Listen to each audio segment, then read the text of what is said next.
mbokku internet sansvision.com ñu ngi leen nuyu di leen dalal di leen wax ne ngeen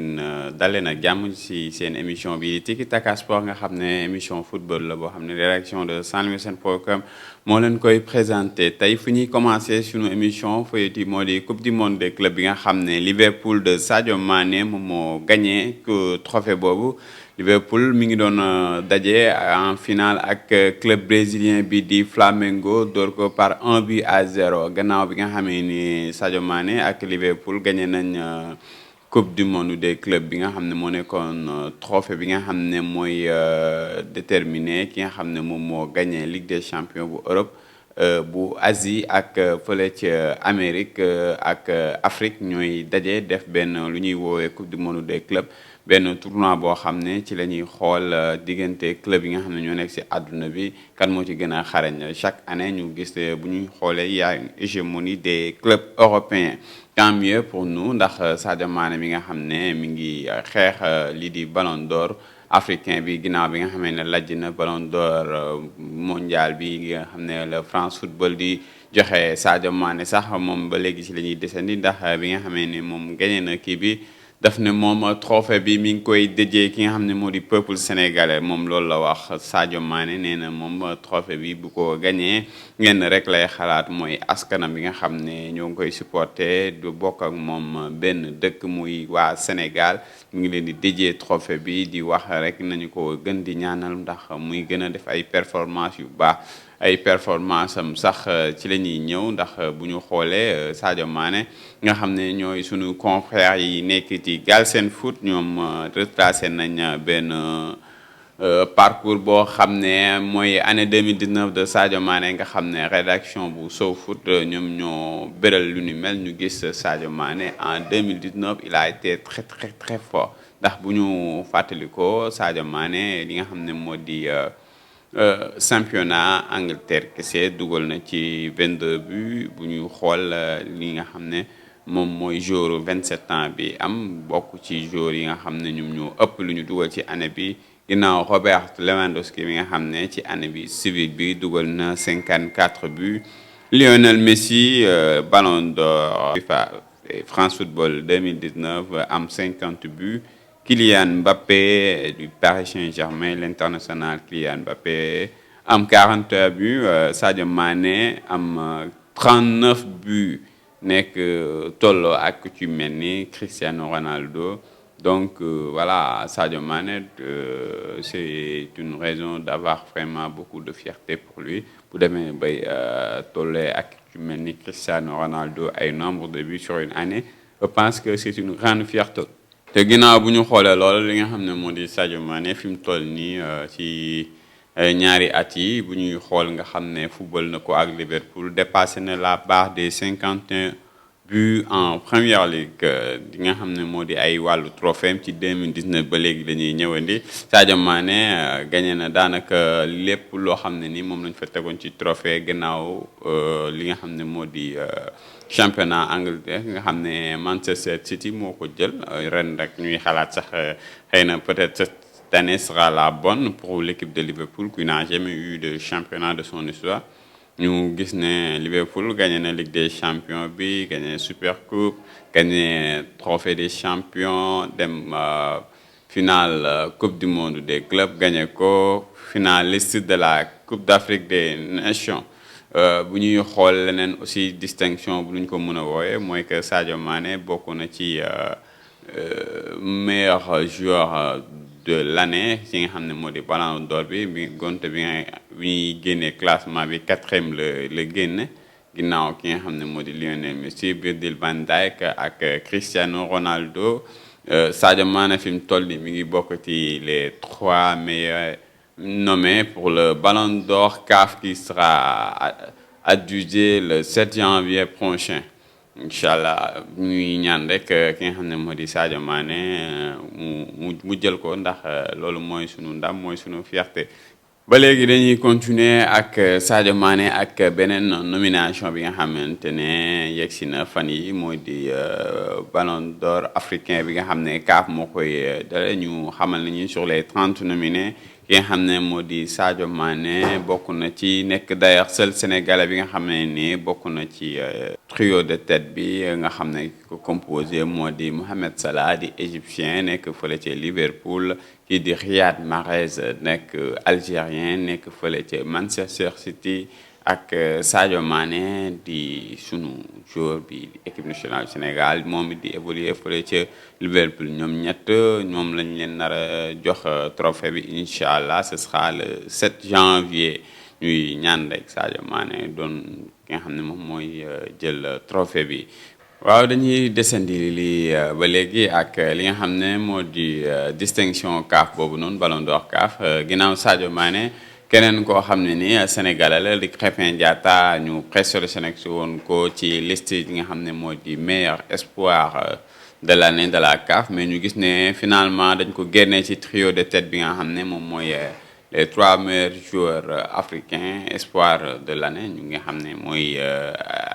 Hakimi Achraf di marocain bi football fële ca Borussia Dortmund Samuel Chukwueze Nigéria la nekk ak équipe bu Villarreal ci Espagne ak Victor Osimhen nigérien la aussi moom mi ngi football fële ca Lille ci club bu France. Krépin Diatta mi nga xam ne mi ngi football fële ca club bu di FC Bruges fële ca Belgique Krépin mi nga xam ne ñuy xool ren def na saison bu baax di ko ñaanal rek mu gën a liggéey ndax déwén mu bokk ci distinction bi pourquoi pas remporter que sax ndax Krépin mérité na il a le talent il a le potentiel di ko ñaanal rek blessure yeeg yooyu bañ ko gàllankoor ba déwén mu gagné lu ñu mel bu ñu jeexalee loolu information yi nga xam ne dañ doon def tey une grande fenêtre sur Sadio Mané ñu déggu ci rek information locale ak la 3e journée de Ligue 1 avec le Teungueth FC qui monte à la 2e place alors que le Stade de Mbour qui peine à décoller. L'équipe mbouroise qui a plus connu sa plus lourde défaite depuis le début du championnat avec 3-0 encaissés alors que l'équipe de Teungueth FC a battu la Douane ñu gis rek ki un résultat ki nga xam ne moo di AS Pikine dafa nul ak Mbour Petite Côte 1 partout Casa Sport Ndiambour Casa Sport moo ko dóor par 1-0 Gorée Jàmbaar dafa fekki waa Gorée dóor leen 4-0 ko Stade de Mbour ñu ngi leen ko doon wax moom Teungueth FC moo ko dóor par ñetti bal ci dara Douane Dakar Sacré-Cœur 0 partout Seneps ak Jaraaf dañoo nul 1 partout la woon kii di Génération Foot moom ñaari tali moo ko fekki dóor ko mu nekkoon résultat yi nga xamee ne amoon nañ ko ñu gis ne rek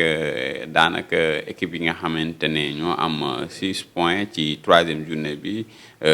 bari nañ ki ci mel ni AS Pikine moom daanaka fi mu toll nii commencé woon na def début bu baax gannaaw ba mu fi dóoree équipe bu ci mel ni jaraaf bi nga xam ne sax bu ñuy xool fan yi dafa mel ni ku xaw a nekk ci ay jafe-jafe wante dañ ko stoppé net ki nga xam ne moo di Stade de Mbour moom mooy def la plus mauvaise marche du championnat. L'actualité football international en plus brève dañuy ñëw rek ci nga xam ne moo di FC Barcelone avec le coach Ernesto Valverde qui envoie un message fort à sa pépite Ousmane Dembélé mi nga xam ne daanaka bu ñuy xool depuis saison daaw bi ay blessures ak succession de blessures lay dund ki nga xam ne mooy coacham nag il a tenu à faire un témoignage pour encourager mu ne sa dernière blessure fut cruelle car il avait la mentalité de bien travailler. C'est un joueur avec tant de qualité qu'on va voir sur le terrain.